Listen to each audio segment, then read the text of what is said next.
Everyone, उम्मीद करती हूँ कि आप सब लोग खैरियत से होंगे। तो आज हमारा बायो का नेक्स्ट टॉपिक है इम्पोर्टेंस ऑफ बैक्टीरिया, यानी कि बैक्टीरिया की रोज़मर्रा ज़िंदगी में क्या अहमियत है। आज हम वो डिस्कस करने वाले हैं। अगर देखा जाए तो बैक्टीरिया के दो एस्पेक्ट्स होते हैं, एक पॉजिटिव एस्पेक्ट और दूसरा नेगेटिव एस्पेक्ट। पॉजिटिव यानी कि जो हमारे फ़ायदे के लिए होते हैं, जबकि नेगेटिव वो बैक्टीरिया जो हमें हार्मफुल करते हैं। अब किसी चीज़ का अगर फ़ायदा है तो नुकसान तो होता ही है। तो बेनिफिशियल बैक्टीरिया आपकी बुक में जो है ना, यहाँ पे बैक्टीरिया के ज़्यादा फ़वाइद डिस्कस किए गए, तो हम इसके बेनिफिशियल बैक्टीरिया पढ़ते हैं। इसने हमें 5 हिस्सों में इसको डिवाइड करा है: recyclers of nature, makers of useful products, environmental cleaners, bio pesticides and research and technology tools. तो हमारे पास है रिसाइकलर्स ऑफ नेचर। रिसाइकलर्स मतलब हम ऐसे ऑर्गेनिज्म को कह रहे होते हैं जो रिसाइकलिंग करने में मदद देते हैं। तो जो रिसाइकलिंग करने में मदद देते हैं उनको हम रिसाइकलर्स कहते हैं। नेचर यानी कि कुदरत का, फितरत का। Bacteria are involved in almost all biogeochemical cycles in which different essential elements move to and fro between organism and environment. यहाँ पर उसने एक टर्म इस्तेमाल की हुई है, बायोजियोकेमिकल साइकिल्स। समय पहले मैं आप लोगों को साइकिल का टर्म की बताना चाहूँगी कि साइकिल वो यहाँ पर क्यों इस्तेमाल कर रहा है। जैसे मैंने आप लोगों को एंडोस्पोर पढ़ाया था बैक्टीरिया में, अभी हम प्रीवियस लेक्चर में पढ़ कर आए एंडोस्पोर के बारे में। साइकिल की टर्म समझाने के लिए एग्जांपल देती हूँ, एंडोस्पोर फॉर्मेशन इन बैक्टीरिया। क्या अभी हम प्रीवियस लेक्चर में उसके बारे में पढ़ कर आए कि हमारे पास एक बैक्टीरियल सेल होता है। मैं आपको एग्जांपल देती हूँ एंडोस्पोर फॉर्मेशन इन बैक्टीरिया के। अब आप देखिए, एक बैक्टीरियल सेल होता है, जब ना अनफेवरेबल कंडीशन आती है ना, यानी ऐसी इन्वायरमेंट या ऐसी कंडीशन जब बैक्टीरियल सेल ना सर्वाइव नहीं कर सकता, तो वो एंडोस्पोर बनाता है। एंडोस्पोर बनाने के बाद जब कंडीशन फेवरेबल हो जाती है ना, फेवरेबल ज़रूरी थोड़ी कि सारी ज़िंदगी मतलब अनफेवरेबल कंडीशन ही रहेगी, नहीं, फेवरेबल भी होती है। जब वो फेवरेबल होगी ना, मतलब ऐसी कंडीशन जिसमें बैक्टीरिया सर्वाइव कर सकते, तो एंडोस्पोर वापस किससे बदल जाएगा, बैक्टीरियल सेल में। तो इसको हम साइकिल कहते हैं, यानी कि बैक्टीरियल सेल से एंडोस्पोर बनना और एंडोस्पोर से दोबारा बैक्टीरियल सेल बनना। ये तो सबको पता है कि हम जो बायो कहते हैं ना, बायो होती है लाइफ, और लाइफ किसकी होती है, लाइफ होती है लिविंग ऑर्गेनिज्म की। ये बात आपने याद रखनी, जब भी लाइफ का जिक्र होता है तो सब में पहले यही होता है कि जो चीज़ें जानदार होती है, जिंदा होती है, उन्हीं की लाइफ होती है, ज़िंदगी होती है। आगे हम जियो जो कहते हैं ना, अर्थ को कहते हैं। केमिकल तो हम केमिकल कंपाउंड्स वगैरह को कहते हैं। Chemical compounds like hydrogen, oxygen, fluorine, sulphur वगैरह। साइकिल की मैंने आपको समझा दी, यानी कि बायो में लाइफ लिविंग ऑर्गेनिजम्स की होती है, जियो, अर्थ और केमिकल कंपाउंड यानी कि हाइड्रोजन, नाइट्रोजन, ऑक्सीजन वगैरह। और साइकिल मतलब कि लिविंग ऑर्गेनिज्म का मैं आपको एग्जांपल ऐसे देती हूँ। आप लिविंग ऑर्गेनिज्म में मिसाल ह्यूमन के लिए मिसाल आप ऐसे ले लें, एटमॉस्फेयर के अंदर केमिकल्स वगैरह जैसे हाइड्रोजन, नाइट्रोजन, ऑक्सीजन। अब इनको यूज़ कौन करते हैं, इनको यूज़ ह्यूमन करते हैं। हाइड्रोजन, नाइट्रोजन, ऑक्सीजन को ह्यूमन यूज़ करते हैं। ह्यूमन यूज़ करते हैं, जब ह्यूमन मतलब वफात पड़ जाते हैं, इंतकाल हो जाता है, तो ना कुछ बैक्टीरिया की मदद से ना वो डिकम्पोज हो जाते हैं। डिकम्पोज होने के बाद जो उनके अंदर केमिकल्स वगैरह पाए जाते हैं, जैसे हाइड्रोजन, नाइट्रोजन, ऑक्सीजन, सल्फर वगैरह वगैरह, तो वो वापस डिकम्पोज होकर कहाँ आ जाता है, एटमॉस्फेयर में आ जाता है। तो इसको हम कहते हैं बायोजियोकेमिकल साइकिल। तो उम्मीद करती हूँ कि आपको बायोजियोकेमिकल साइकिल का जो टर्म है उसकी समझ में आ गई होगी। तो हमारे पास नाइट्रीफाइंग बैक्टीरिया होते हैं, जैसे नाइट्रोसोमान, नाइट्रोबैक्टर एंड एजोप्टोबैक्टर। अब हमारे पास नाइट्रीफाइंग बैक्टीरिया कौन होते हैं? हमारे पास नाइट्रीफाइंग बैक्टीरिया वो बैक्टीरिया होते हैं जो नाइट्रोजन से नाइट्रीन, नाइट्रेट और नाइट्रेट बनाते हैं। इससे हमारे पास नाइट्रोजन से क्या बना रहे होते हैं, NO2 यानी कि नाइट्रेट, और NO3 यानी कि नाइट्रेट।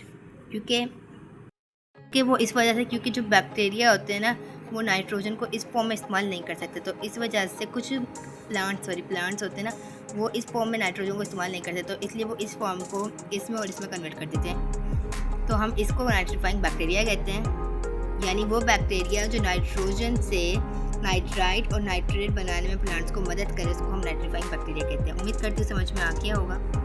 आगे है डीनाइट्रीफाइंग बैक्टीरिया, जैसे pseudomonas play significant role in the completion of nitrogen cycle. अब मैंने आपको साइकिल का पढ़ाया था, तो अब साइकिल की कुछ टाइप्स होती है, जैसे nitrogen cycle, carbon cycle, oxygen cycle, hydrogen cycle, sulphur cycle वगैरह वगैरह। डीनाइट्रीफाइंग बैक्टीरिया समझाती हूँ। जैसे अभी हमने ऊपर पढ़ा था, नाइट्रीफाइंग बैक्टीरिया नाइट्रोजन से नाइट्राइट और नाइट्रेट बनाता है, जबकि डीनाइट्रीफाइंग बैक्टीरिया जो होते हैं ना, वो नाइट्राइट या नाइट्रेट से क्या बनाते हैं, नाइट्रोजन बनाते हैं।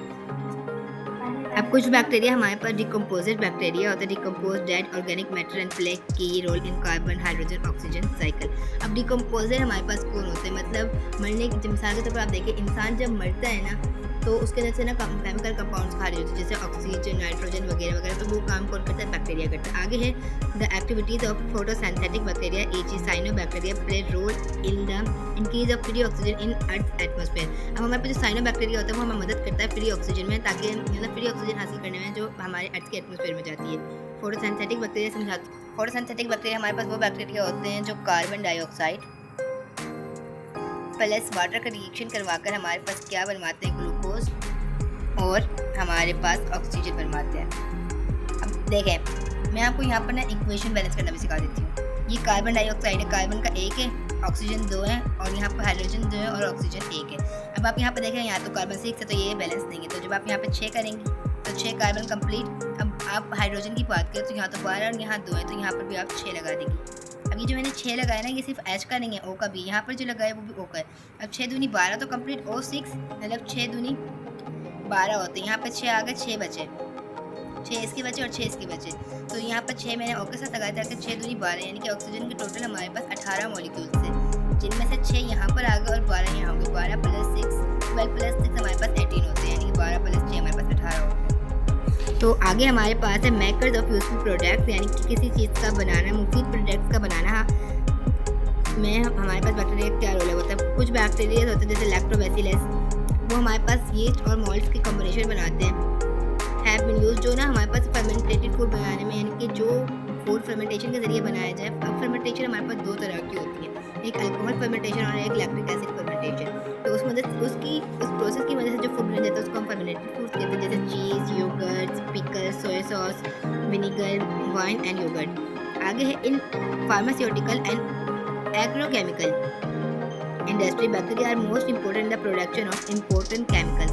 अब ना बैक्टीरिया का इस्तेमाल हमारे पास इंडस्ट्रीज़ में भी होता है। कैसे होता है, हम एंटीबायोटिक वगैरह बनाते हैं, उनमें हमारी मदद करता है, या और केमिकल्स वगैरह बनाने में हमारी मदद देता है। तो आगे है commercial preparation of animals skin for making leather goods involve the use of bacteria. अब लेदर हम कहते हैं चमड़े को। अब जो हमने चमड़ा हमारे पास असल में ना एनिमल्स की खाल से आता है, यानी कि जानवरों की खाल से आता है। अब जानवरों की खाल से हम चमड़े कैसे बनाते हैं, वो हमें मदद करता है बैक्टीरिया। आगे है हमारे पास इन्वायरमेंटल क्लीनेस, मतलब माहौल को, यानी कि इन्वायरमेंटल इस जगह को साफ करने में हमारे पास बैक्टीरिया का इंपॉर्टेंट रोल है। Many bacteria can degrade organic compounds very easily.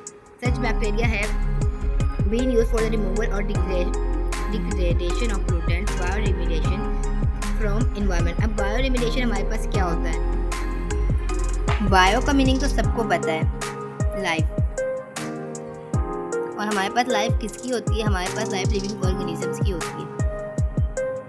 जबकि हमारे पास जो रिमेडिएशन होता है ना, वो होता है रिमूवल। इसकी आप ना मतलब किसी चीज़ से निजात पा लेना, तो आपको इस टर्म में ले सकते हैं कि रिमूवल ऑफ पोल्यूटेंट्स। पोल्यूटेंट्स हमारे पास क्या होता है, मतलब वो अज्जा जो हमारे इन्वायरमेंट को